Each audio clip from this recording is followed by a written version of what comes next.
Mi nombre es Camila Ortega, tengo 68 años y vivo sola en León, México. Aquella noche, temblaba tanto que apenas podía sostener el vaso de agua, las puntas de mis dedos estaban moradas. Las rodillas chocaban entre sí, y los 14 grados marcados en el termostato parecían burlarse de mi fragilidad, 3 suéteres apilados, una manta vieja sobre los hombros. Y aún así el frío parecía venir de adentro, como si la casa se hubiera convertido en una tumba helada. El hambre venía en oleadas, primero el mareo, luego el dolor sordo en el estómago. Hasta que todo se convertía en una neblina, me sentía tan débil que necesitaba 3 intentos para levantarme del sillón. Y cuando lo lograba, era solo para abrir un refrigerador que ya se había convertido en un monumento al abandono, 1 litro de leche vencido y 2 sobres de salsa que alguien había olvidado tirar. Eso no era solo miseria, era una soledad silenciosa programada, diseñada para parecer culpa de la edad.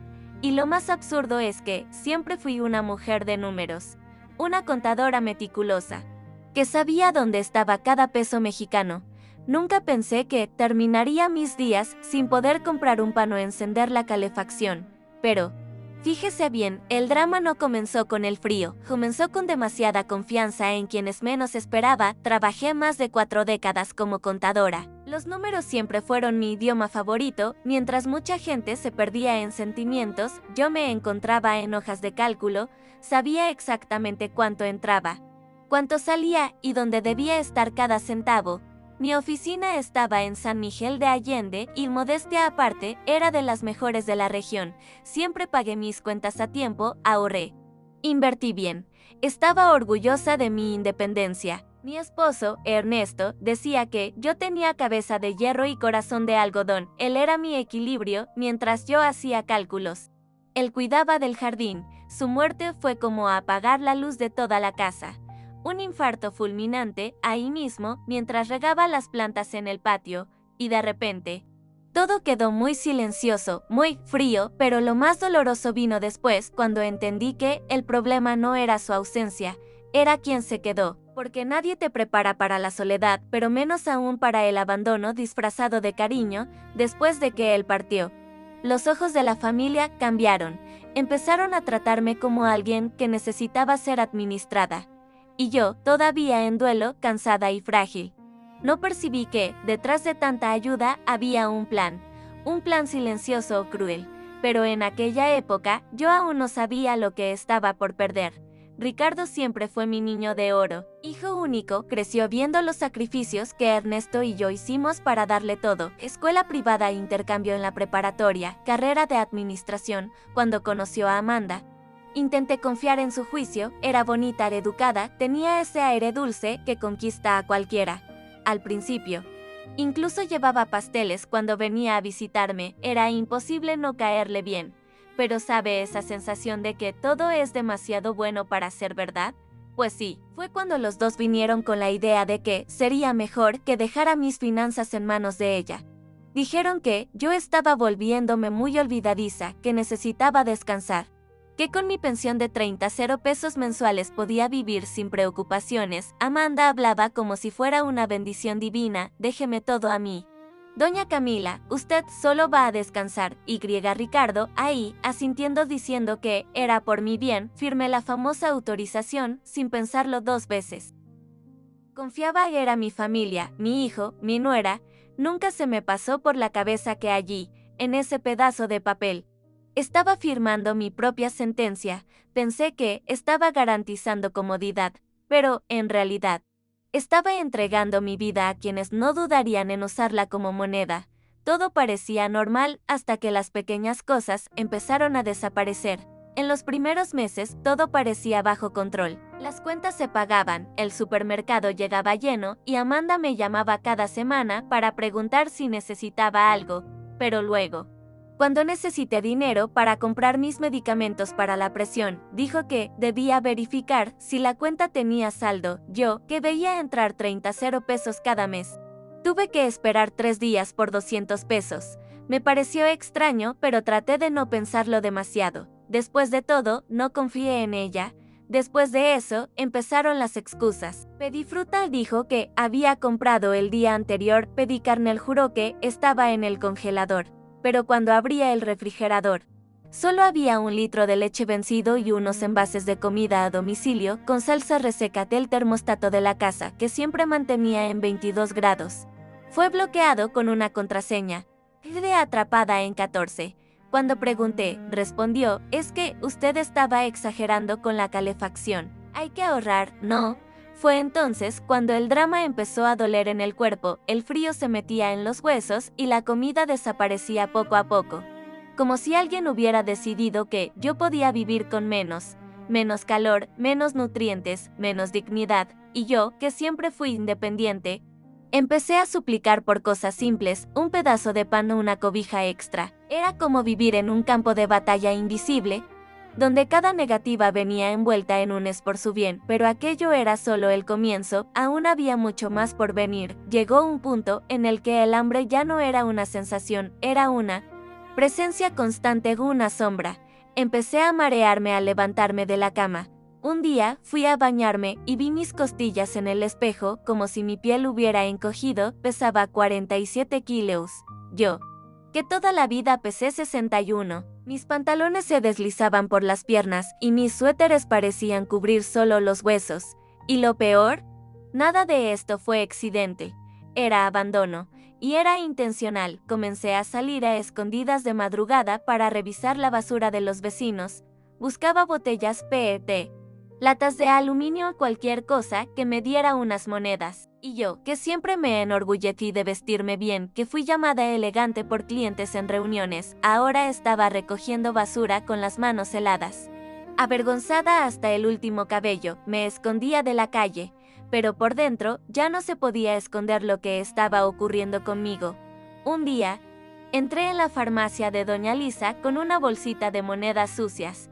Lavé cada una 3 veces antes de salir de casa, pero el olor a basura seguía ahí. Cuando ella me vio, se paralizó. Doña Camila, ¿usted está bien? No pude responder. Solo lloré.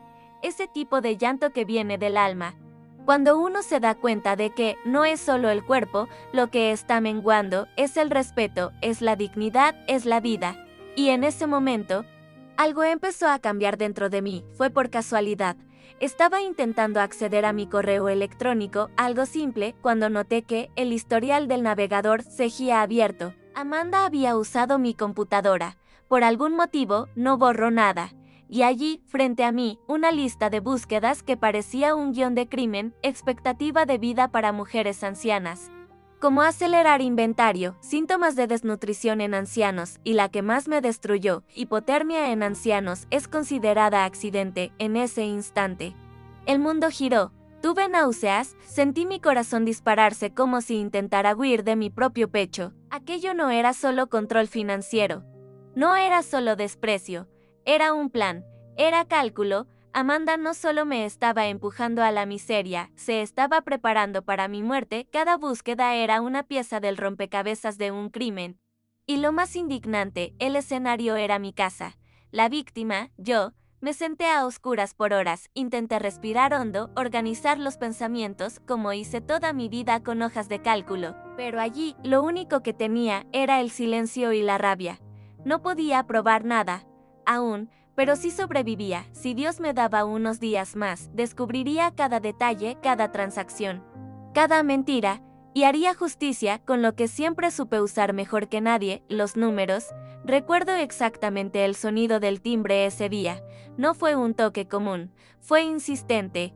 Decidido, me tomó casi 5 minutos llegar a la puerta, me arrastré, me apoyé en las paredes. Y cuando finalmente abrí, allí estaba ella, mi hija. Beatriz, su rostro cambió en el instante en que me vio. Se puso tan pálida como el papel, y supe que ese era el momento en que todo cambiaría. Ella me sostuvo por los brazos como si fuera de cristal, me sentó en el sillón, y al ver el termostato, marcando 14 grados, soltó un grito ahogado, corrió hacia él y intentó cambiar la temperatura. Pero la contraseña Amanda la había bloqueado. Fue como encender un fósforo en un barril de pólvora. Beatriz no habló mucho, actuó. Tomó el celular y llamó a Ricardo. «Tienes 3 segundos para explicarme por qué nuestra madre se está muriendo». De hambre y frío, escuchar a mi hija defender mi vida con tanta furia me devolvió un hilo de fuerza. En segundos, ya estaba cubriéndome con cobijas, tomando las llaves del coche, llevándome al hospital. Yo que pensé que iba a morir en esa casa invisible, ahora estaba en los brazos de alguien que sí me veía, y fue en ese coche, sintiendo el calor de una cobija de verdad, que entendí, la lucha estaba por comenzar, y ya no estaba sola. En urgencias, me sentí como un cuerpo siendo descifrado, cada toque de la doctora Renata, cada examen, cada anotación. Era como si alguien, finalmente, estuviera viendo lo que yo había vivido sola durante meses. Cuando miró la balanza y murmuró 47 kilos, sentí vergüenza, pero su mirada no era de juicio, era de urgencia. En segundos, ya estaba rodeada de exámenes, sondas, papeles y un diagnóstico, desnutrición severa. Si la señora continúa en este estado, le quedan pocos meses de vida, dijo sin rodeos. Fue como escuchar mi sentencia, en voz alta. La trabajadora social llegó poco después, Petriche. Rostro firme, voz serena. Empezó a hacerme preguntas que parecían balas. ¿Usted come todos los días? ¿Tiene acceso a su dinero? ¿Quién controla sus finanzas? Respondí una por una, y a cada respuesta, ella anotaba en silencio, hasta que se detuvo, me miró a los ojos y dijo, lo que está ocurriendo tiene nombre. Es un delito. Escuchar eso me removió por dentro, porque hasta entonces, todo parecía confuso y enredado, como si fuera apenas parte del duelo, de la edad, de la vida. Pero allí estaba alguien diciéndome que yo no estaba loca ni olvidadiza. Estaba siendo abusada, financiera y emocionalmente, y ahora, con los informes médicos y con los registros, con los testigos. Ese conflicto familiar se convertía en algo mayor, se convertía en un caso real, y una lucha que ya no iba a enfrentar sola. Aquella primera noche en casa de Beatriz dormí como no dormía hacía meses. No desperté temblando, no soñé con hambre, solo dormí. La cama estaba caliente, la habitación silenciosa, y había olor a sopa en el aire. Aquello que parece tan simple. Para mí era un milagro. Después de tanto tiempo siendo tratada como un estorbo, ser cuidada de verdad parecía un lujo. Y lo más fuerte, sentía que volvía a estar viva. Beatriz y su marido, Felipe, prepararon todo con tanto cariño que lloré solo de ver la bandeja con sopa y tostadas. Yo, que estaba acostumbrada a lamer sobres de ketchup para engañar al estómago, ahora tenía comida de verdad. Pero comer no era tan fácil como parecía. Mi estómago se había encogido, las primeras cucharadas venían acompañadas de dolor y náuseas, pero Beatriz estaba ahí, sentada al borde de la cama, diciendo despacio, mamá, usted va a volver. Poco a poco, el cuerpo fue respondiendo. Aún era frágil, todavía perdía el aliento al subir un tramo de escaleras, pero ya no sentía que iba a morir en cualquier momento, y más aún, algo dentro de mí estaba despertando, algo antiguo, que conocía bien la fuerza de la mujer que manejaba hojas de cálculo, que hacía cuentas, que sostuvo una casa entera, y sabía que, así como estaba reconstruyendo mi cuerpo, también empezaría a reconstruir la verdad. Beatriz siempre fue práctica. Mientras yo aún me recuperaba, ella ya estaba con una carpeta bajo el brazo, organizando todo, fotos de mi casa helada, del refrigerador vacío, del termostato bloqueado. También juntamos mis estados de cuenta antiguos, esos que guardaba por costumbre, y el historial de búsquedas en la computadora. Por supuesto, ella decía, no vamos a solo denunciar, vamos a probar, vamos a desmontarlo todo con datos. Fue entonces cuando conocimos al doctor Roberto Caldera, abogado especializado en protección al anciano, un hombre directo, sin rodeos. Cuando escuchó mi historia, no mostró sorpresa, solo dijo, lamentablemente, esto ocurre más de lo que usted imagina.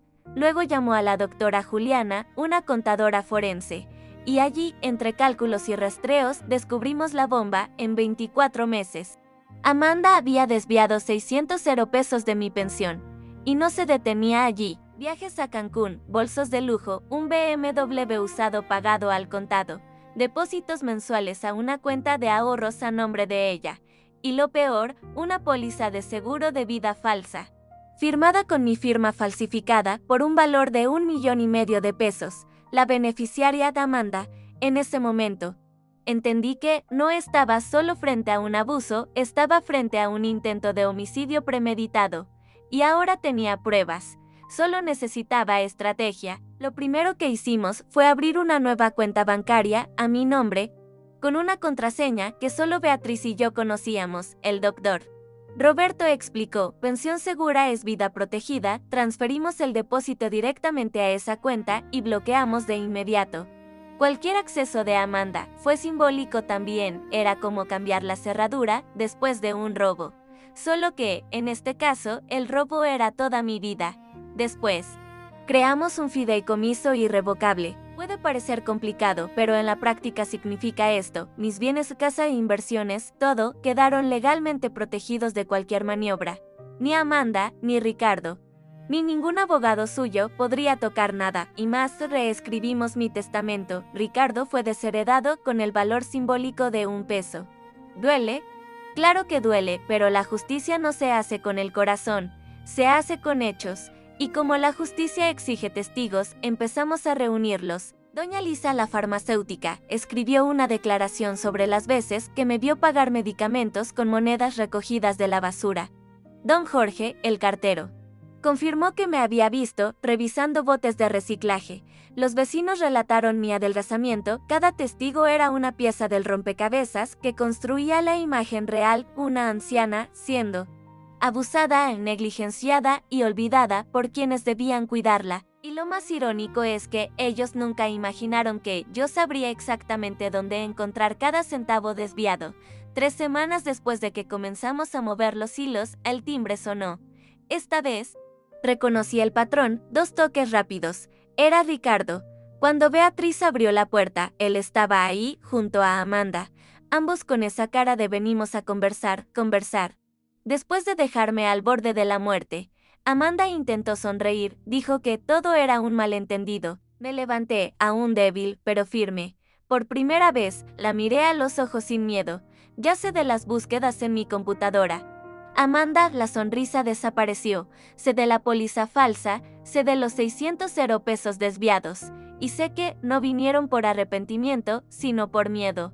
Ricardo me llamó mamá, intentando calmar la situación, pero en ese momento, él ya no era mi hijo, él era cómplice. El dolor de reconocer eso fue mayor que cualquier hambre que pasé, pero tenía que decirlo, no tienes derecho a llamarme mamá. Beatriz tomó la delantera, los miró con una frialdad que nunca le había visto. Salgan de mi casa. La próxima vez que vean a mi madre, será en el tribunal. Y cerró la puerta. Dentro, el silencio fue ensordecedor, pero yo ya no temblaba, porque ahora quienes temblaban eran ellos. El castillo de mentiras se derrumbaba, y yo finalmente tenía mi voz de vuelta. Después de que la puerta se cerró, me quedé sentada durante horas, mirando a la nada. La imagen de Ricardo allí parado, callado, sin siquiera intentar defenderme, me desgarraba por dentro. Era mi hijo. Yo lo gesté, lo amamanté, cuidé de sus estudios, de sus caídas, de sus fiebres, y aún así, él eligió quedarse del lado de la mujer que calculó mi muerte. ¿Cómo se vuelve a amar a alguien después de eso? La verdad es que no se vuelve, y aceptar eso fue como un duelo dentro del duelo. Le pregunté a Beatriz, en plena madrugada, con la voz temblorosa, ¿tú crees que él lo sabía? Ella guardó silencio, luego respondió lo que yo temía escuchar. Puede que no supiera todo, mamá, pero él vio que usted adelgazaba, vio la casa helada. Escuchó sus llamadas llorando, y eligió no ver. Fue entonces cuando la depresión me alcanzó. No era el hambre, ni el frío, era la certeza de que, aun estando viva, había perdido a mi hijo ante una cobardía disfrazada de comodidad. Pero llega un momento en que el dolor se transforma, no siempre en rabia, a veces en claridad. Y en esa claridad entendí. El amor de madre no borra lo que la verdad revela. Ricardo ya no era solo omiso, era cómplice, y en ese instante supe que, para salvarme, tendría que dejarlo ir. Era hora de pensar en la mujer que todavía podía ser y no en la madre que él no supo honrar.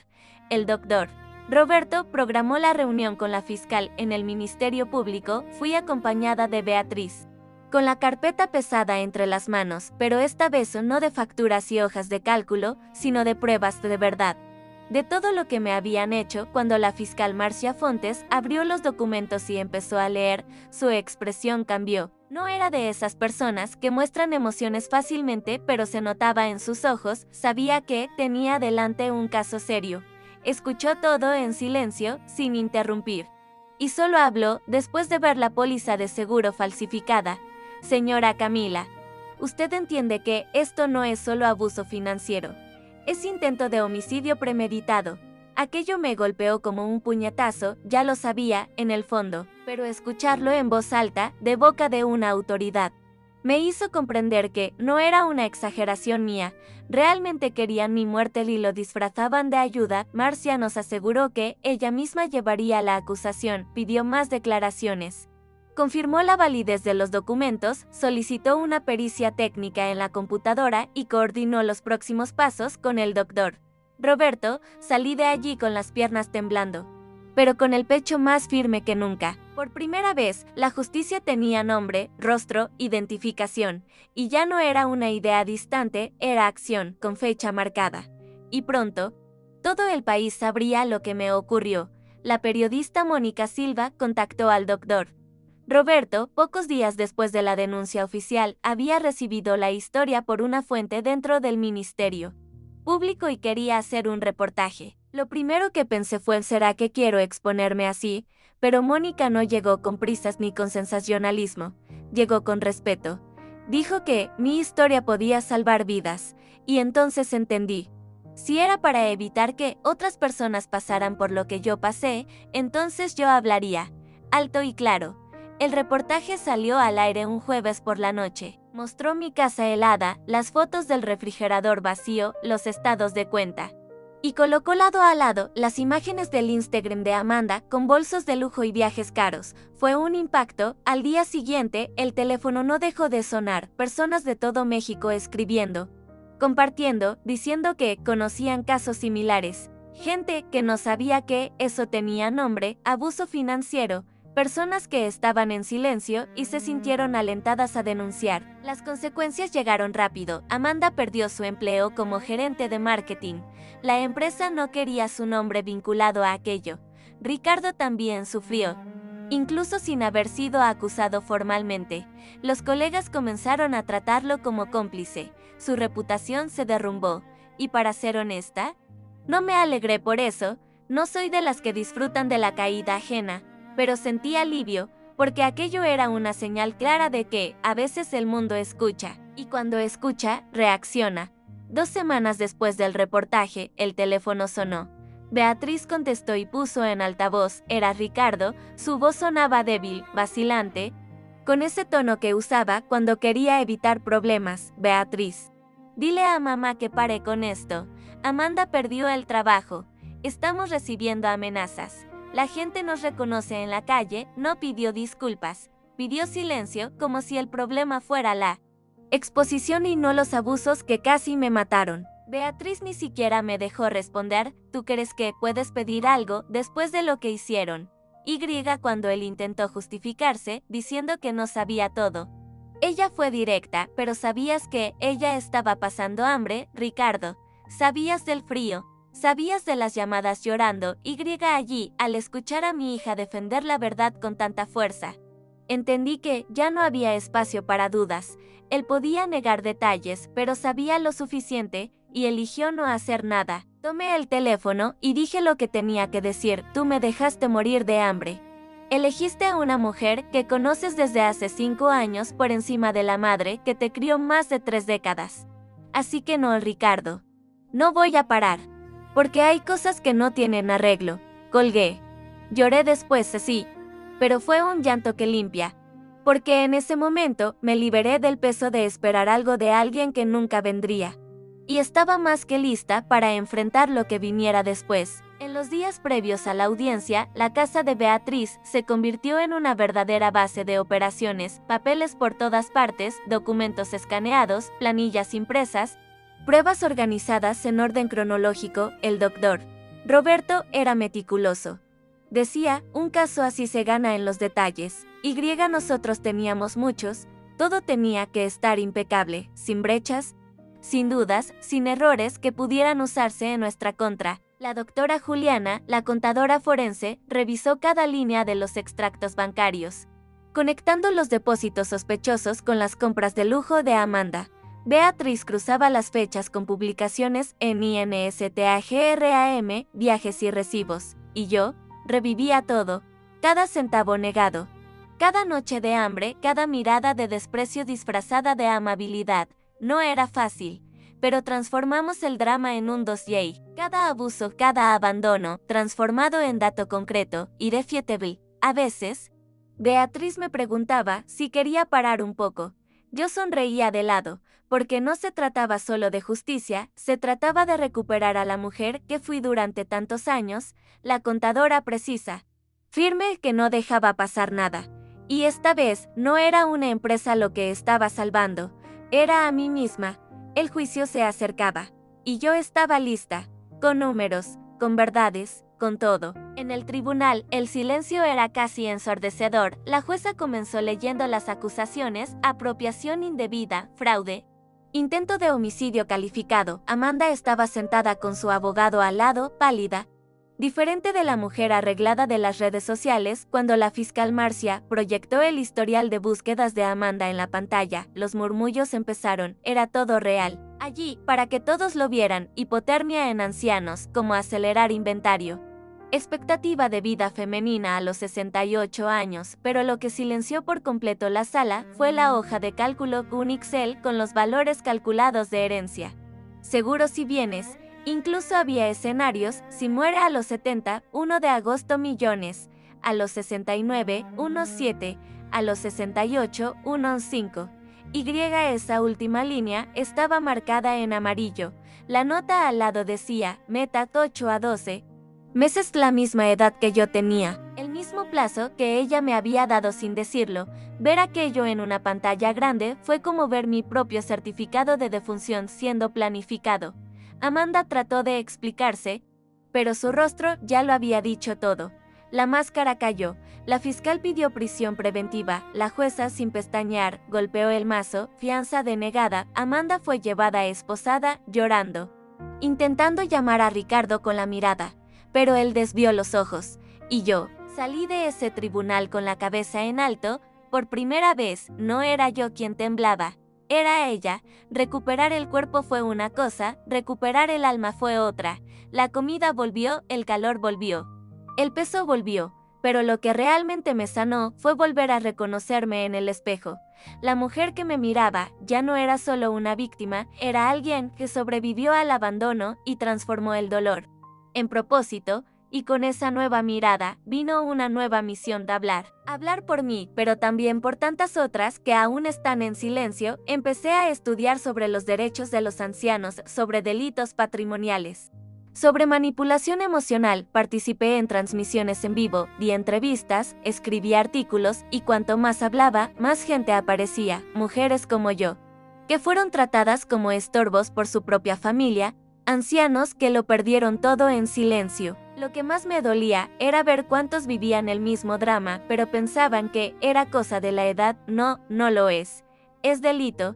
Cada vez que cuento mi historia, siento que estoy reconstruyendo no solo a mí misma, sino también la red de protección para quienes, como yo, fueron dejados atrás. Hoy, si alguien intenta disminuirme, levanto los ojos y respondo con firmeza, porque no soy solo la Camila que casi murió de frío. Soy la Camila que transformó aquel invierno en el fuego que reavivó mi dignidad. Y eso nadie podrá quitármelo. El tribunal estaba lleno, la audiencia final parecía una película. Pero era mi vida en exposición, uno por uno. Los especialistas subieron al estrado, la médica explicó los efectos de la desnutrición prolongada en ancianos, la trabajadora social habló sobre señales de abandono doméstico, y cada testimonio era como un ladrillo en un muro que sellaba el destino de Amanda. Ya no había espacio para dudas, solo quedaba la verdad desnuda, cruda y definitiva. Cuando llegó mi turno de hablar, respiré hondo. Ya no estaba allí como una mujer frágil, estaba como testigo de mí misma. Hablé del frío, del hambre, de la soledad, de las búsquedas encontradas en la computadora, del refrigerador vacío mientras ella publicaba fotos con champaña. Y hablé mirándola a los ojos. Amanda lloraba, pero no era por arrepentimiento, era miedo. Por primera vez, veía que su máscara social no la protegería. El abogado de defensa intentó cuestionar mi lucidez, insinuar confusión mental, pero fue un intento débil. Casi patético, los documentos hablaban más alto. Las planillas, las fotos, los estados de cuenta, la póliza falsa, el historial de búsquedas, cuando el jurado regresó con el veredicto. El silencio tomó la sala, culpable, en todos los cargos. Y en ese instante no solo fue Amanda quien fue juzgada, fue todo un sistema que permitía que este tipo de drama ocurriera sin alboroto. Pero ahora, el ruido estaba hecho, la sentencia fue leída sin adornos, 6 años de prisión en régimen cerrado. Amanda intentó argumentar, llorar, pero la jueza fue firme. La acusada demostró frialdad de premeditación y total desprecio por la vida de la víctima. Ricardo, sentado al fondo, no mostró reacción, quizá por vergüenza, quizá porque sabía que, aunque no estaba en el banquillo, su omisión también estaba siendo juzgada.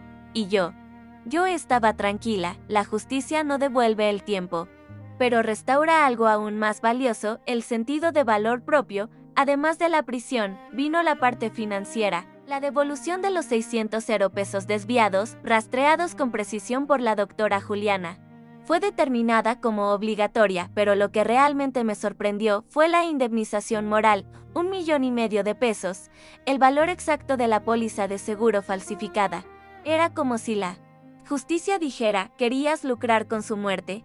Entonces pagarás por la vida que ella todavía tiene. Aquello no era solo dinero, era reparación, la suma final, 2,100,000 pesos. Dinero que, irónicamente, yo ni siquiera pensaba en recuperar.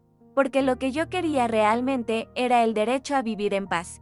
Y ahora, con esa decisión, podía regresar a mi casa. Con mi nombre limpio, mi historia respetada y un futuro en mis manos. Amanda pagaría por lo que hizo. Pero más que eso, ya no tendría el poder de borrar quién soy. Ricardo intentó acercarse después de la sentencia. Apareció en mi casa con flores y aquel mismo gesto de niño que usaba cuando hacía algo malo en la infancia. Pero eso ya no me conmovía. Era tarde, muy tarde. Me pidió perdón, dijo que no sabía que era tan grave. Y yo le pregunté, ¿tú crees que inventé el hambre, Ricardo? El frío, el abandono, la vergüenza, él bajó la mirada. Porque en el fondo, sabía la respuesta. No se trataba solo de lo que Amanda hizo. Se trataba de lo que él permitió que me hicieran. De cada ocasión en que eligió el silencio cómodo, en vez del valor de proteger, le dije con toda serenidad, te perdono como ser humano. Pero no puedo tenerte más como hijo. Fue la frase más difícil que he dicho en mi vida. Pero era la única posible, porque seguir llamando a eso familia sería otra forma de lastimarme, reíse. Mi testamento, él fue oficialmente excluido, no por venganza sino por justicia emocional.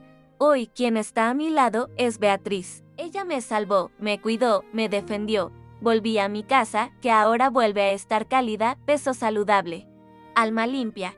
Y más que eso, empecé a usar parte de la indemnización para crear un fondo de apoyo a ancianos víctimas de abuso, porque si sobreviví, no fue solo por mí, fue para que otros también sobrevivieran. Hoy, cuando miro atrás, no veo solo sufrimiento, veo renacimiento. Fui derribada por la confianza mal puesta, traicionada por quienes debían protegerme, pero también fui levantada por el amor verdadero, por la justicia y principalmente por mí misma. Aprendí que el dolor no nos define, lo que hacemos con él, sí, y que, incluso a los 68 años, es posible empezar de nuevo con dignidad. El drama que viví no fue en vano. Si usted me está escuchando ahora y siente que algo está mal, que su autonomía está siendo retirada sutilmente, no espere a que se vuelva insoportable. Hable, pida ayuda, investigue, haga valer su derecho a existir con respeto. El abandono y el abuso no tienen un solo rostro, a veces se disfrazan de ayuda y la única forma de vencerlos es con coraje. Denunciar no es venganza, es autopreservación, es gritar que su vida importa, Y si usted es familiar, hijo, cuidador, piense bien, ¿qué haría si alguien le hiciera a usted lo que usted le hace a ese anciano? Cuidar a alguien es más que darle comida, es proteger, es respetar, es escuchar. Hoy dedico mi voz a otras Camilas esparcidas por el mundo. Y dejo aquí una invitación: transformemos el silencio en escudo y el dolor en justicia, porque nadie debería envejecer con miedo. Nunca si ha llegado hasta aquí, deténgase un instante y piense cuántas Camilas conoce sin darse cuenta, cuántas personas a su alrededor están pasando hambre emocional, frío afectivo, viviendo bajo abusos disfrazados de cuidado. Tal vez sea su vecino, tal vez sea su madre, o tal vez sea usted. Y ahora, con todo lo que ha visto, ¿qué hará con eso? ¿Fingirá que es exageración? ¿Esperará a que el dolor toque a su puerta? ¿O usará esta historia como punto de partida para transformar su vida o protegerla de alguien? Porque sí, existe vida después del abandono, existe justicia después del abuso, pero solo ocurre cuando elegimos actuar. Cuénteme en los comentarios, ¿ha presenciado algo parecido? ¿Ha vivido algo así? ¿O teme que pueda ocurrir? Su voz importa, su experiencia puede salvar. Y si este contenido le movió algo por dentro, suscríbase al canal, active la campanita, comparta, multiplique. Siembre esta semilla en alguien que necesite escucharla. El cambio comienza en el momento en que dejamos de callar.